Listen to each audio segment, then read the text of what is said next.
تم نے مبدی حیات کو قتل کیا، خدا نے اسے مردوں میں سے زندہ کیا۔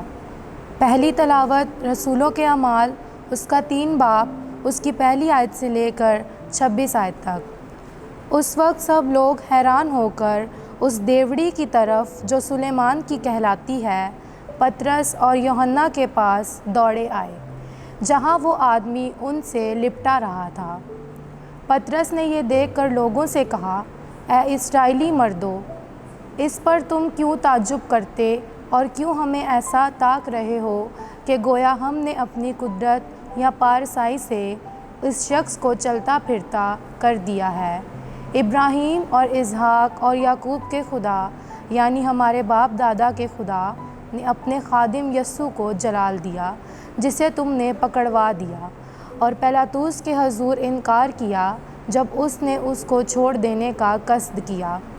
ہاں، تم نے اس قدوس اور صدیق کا انکار کیا اور درخواست کی کہ ایک خونی ہماری طرف چھوڑ دیا جائے، مگر مبدئی حیات کو قتل کیا، جسے خدا نے مردوں میں سے زندہ کیا، اس کے ہم گواہ ہیں۔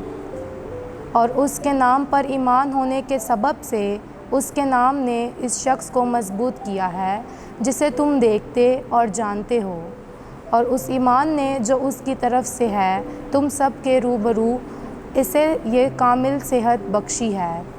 اب اے بھائیو، میں جانتا ہوں کہ تم نے یہ نادانی سے کیا، جیسے تمہارے سرداروں نے بھی، مگر جن باتوں کی خدا نے سب انبیاء کی زبانی پیشن گوئی کی تھی، یعنی کہ میرا مسیح دکھ اٹھائے گا، اس نے انہیں اسی طرح پورا کیا۔ پس اپنے گناہوں کے مٹائے جانے کے لیے توبہ کرو اور رجوع لاؤ، تاکہ خداوند کے حضور سے تازگی بخش ایام آئیں، اور وہ اس مسیح کو جو تمہارے واسطے مقرر ہوا ہے یعنی یسوع کو بھیجے، جو ضرورتاً ان ایام تک آسمان میں رہے گا، جب وہ سب چیزیں بحال کی جائیں گی جن کا ذکر خدا نے شروع سے اپنے مقدس انبیاء کی زبانی کیا ہے۔ چنانچہ موسیٰ نے کہا کہ خداوند خدا تمہارے بھائیوں میں سے میری مانند تمہارے لیے ایک نبی برپا کرے گا، جو کچھ وہ تم سے کہے اس کی سب باتیں سنو۔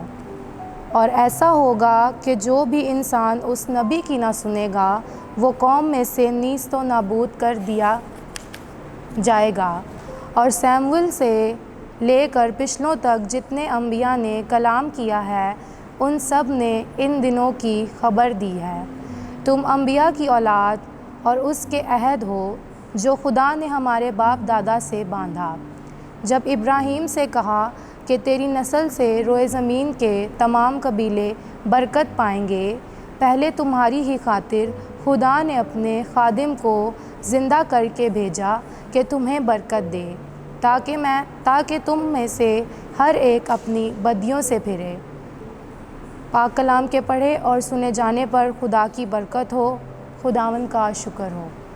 زبور جماعتی جواب: اے خداوند ہمارے خدا، تمام زمین پر تیرا نام کیا ہی عظیم الشان ہے۔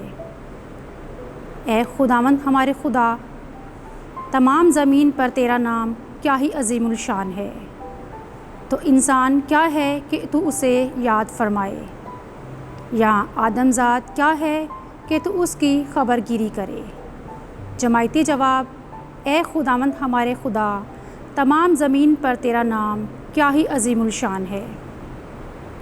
تو نے اسے فرشتوں سے کچھ ہی کمتر بنایا ہے، اور شان و شوکت کا تاج اس پر رکھا ہے۔ تو نے اس کو اپنے ہاتھ کے کاموں پر اختیار بخشا ہے۔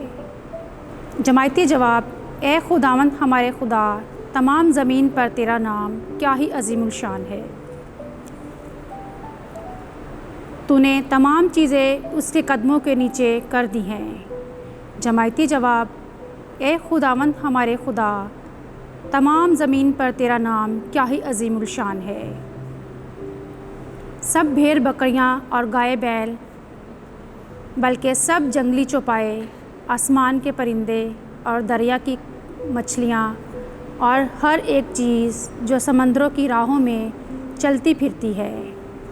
جماعتی جواب: اے خداوند ہمارے خدا، تمام زمین پر تیرا نام کیا ہی عظیم الشان ہے۔